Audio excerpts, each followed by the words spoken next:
1, 2, et c'est micro. Et ces micros, là, j'aime dans la voix. En plus, elle est... On est là au Lean Tour Sud cet après-midi et j'ai la chance d'avoir Raphaël avec moi qui nous fait l'honneur de nous faire un retour d'expérience sur ton voyage Lean. Donc voilà, je suis ravi de t'avoir avec moi aujourd'hui. Peut-être tu peux déjà te présenter et dire qui tu es, etc. si ça te va. Très bien, déjà bonjour et puis merci de m'inviter. C'est donc un plaisir pour moi aussi de partager ce qu'on peut faire au niveau du Lean. Donc moi je m'appelle Raphaël Brunel en fait, j'habite à côté de Grenoble, je travaille chez ST Microélectronique. Donc ST Micro, voilà, grosse entreprise multinationale où on fait du Lean depuis pas mal d'années. Moi je suis ingénieur de formation, j'ai bossé dans du manufacturing chez ST, je suis tombé un peu dans le Lean il y a pas mal d'années, j'ai fait du management et puis voilà, depuis 2 ans et demi. Je suis Lean champion Europe, c'est-à-dire que je m'occupe en fait du Lean d'ST au niveau de la zone Europe, Méditerranée, et puis des fois un peu aussi Asie, même si c'est pas forcément mon scope. Ok, voilà. Cool. Première question pour toi. On dit que le Lean est souvent c'est une pratique personnelle. À partir de quand tu t'es dit je vais commencer à m'intéresser au Lean et je vais pratiquer? Alors le Lean, moi quand j'ai pratiqué, alors c'était pas pratiqué, moi j'ai fait une première formation du Lean sur Aix-en-Provence là chez Dineo, ça devait être en 2012. Okay. Mais je me rappelle d'avoir lu pas mal de blogs sur le Lean en 2007-2008 et je fais ma première VSM en 2008 où j'étais participant à la VSM et je me suis dit c'est vraiment, voilà, il y a un truc à faire, d'optimiser, de virer les gaspillages. Je pense que je suis naturel un peu feignant et je me dis quand je peux éviter de faire quelque chose, ça me correspond bien. Ok, cool.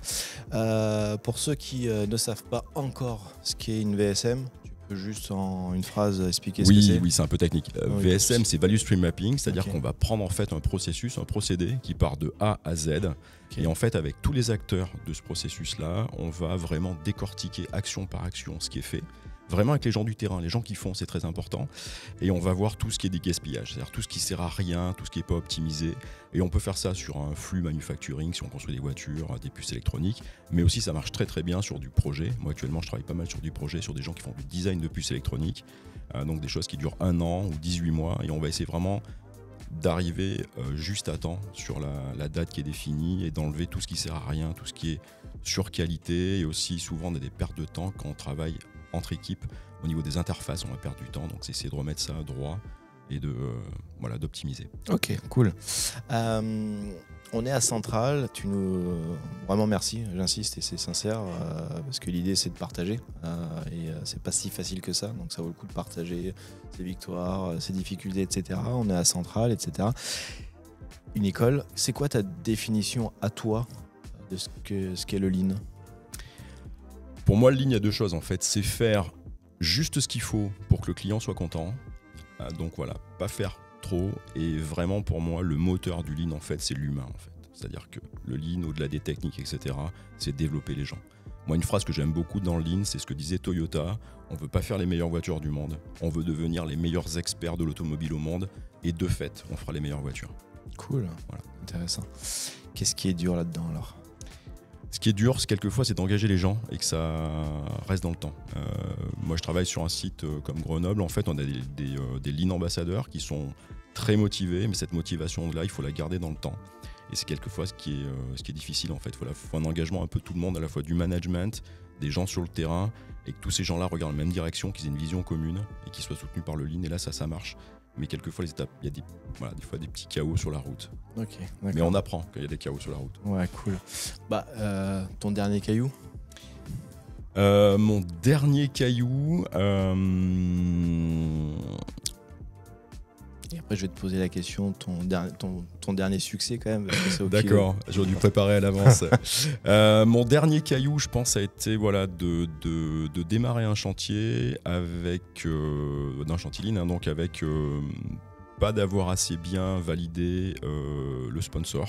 Okay. Donc l'équipe a trouvé des actions formidables et la personne qui sponsorisait n'avait pas, je dirais, le niveau pour pouvoir faire passer ces actions-là.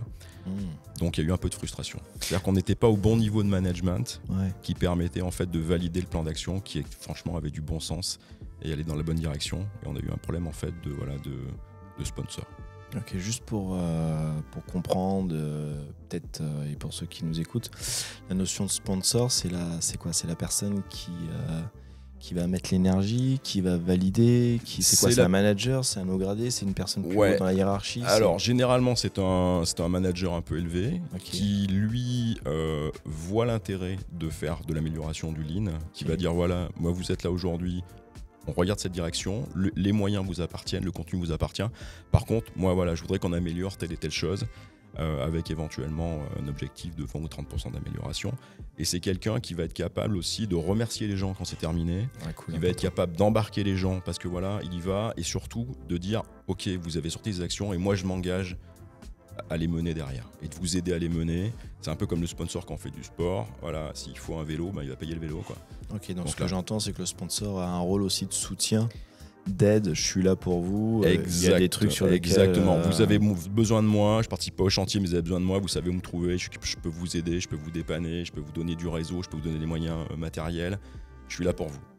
Allez-y les gars, je suis là pour vous. C'est ça un bon sponsor. Et donc pour toi, ça serait entre guillemets un des facteurs clés de réussite, c'est d'avoir des dirigeants, des sponsors, des personnes qui sont embarquées dans le truc. Quel que soit le niveau d'un chantier, qu'on soit vraiment à quel niveau de l'échelle, il faut avoir un sponsor qui ait les moyens de pouvoir changer les choses en fait. De valider le changement, de valider ce qu'on va faire. Top, merci beaucoup.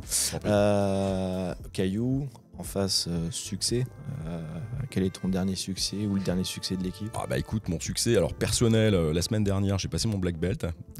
donc voilà, mon petit succès personnel c'était ça. Succès de l'équipe, c'est moi il y a un mois à peu près, j'ai accompagné une équipe et vraiment je pense que les résultats, même eux, étaient étonnés par les résultats qu'ils ont eu dans le chantier Lean avec un entrain, etc. Et moi j'étais hyper content pour eux, c'était vraiment top. Et là pour le coup on avait le sponsor qui allait bien, l'engagement des gens, et ça leur paraissait une évidence première ce qu'ils ont fait, mais voilà, c'était donc t'es sensible aux énergies quoi. Moi ce qui me nourrit c'est le groupe, moi ce qui me nourrit c'est le groupe, c'est-à-dire que moi l'énergie c'est pas la mienne, c'est quand je vois que le groupe, les gens ils ont un objectif, qu'il y a de la bonne humeur, qu'il y a de l'entrain, qu'il y a de l'énergie, moi ça me regonfle en fait. Ok, donc cool. Voilà. Top.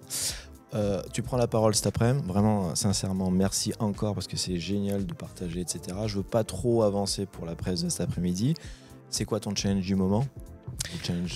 Mon challenge du moment en fait c'est vraiment mettre en place au-delà des transformations dans les entreprises qui sont basées sur du lean, et c'est comment on engage les gens et comment rendre ça durable. C'est-à-dire faire un feu de paille, c'est assez facile.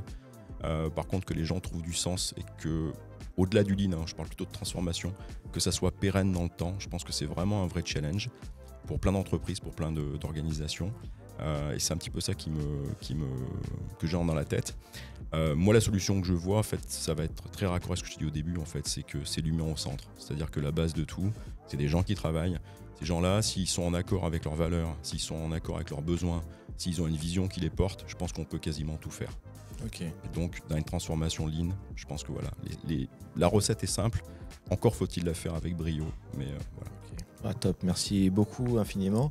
Si tu as un truc à donner aux gens qui nous écoutent, je sais pas, un tips, un bouquin, un podcast, une formation, peu importe le truc, vous avez envie de vous y mettre, vous savez pas comment vous y mettre, voilà mon conseil à moi. Qu'est-ce que tu leur donnerais aux personnes qui nous écoutent? Moi j'aime beaucoup This is Lean, le bouquin je trouve qu'il est vraiment très bien.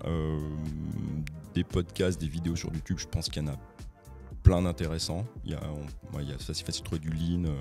Moi je pense à des vidéos de Cécile Roche par exemple qui sont vraiment super bien. Je pense que vous faites des choses très très bien aussi au niveau du Lean. Donc il y a plein de ressources.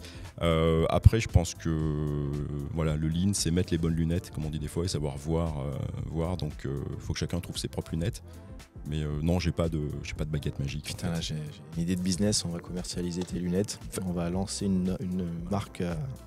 Donc, ok, d'accord. On mettra le lien du Cécile, etc. et du bouquin. Merci beaucoup, Raphaël. C'était très sympa de t'avoir. Merci beaucoup. À plus.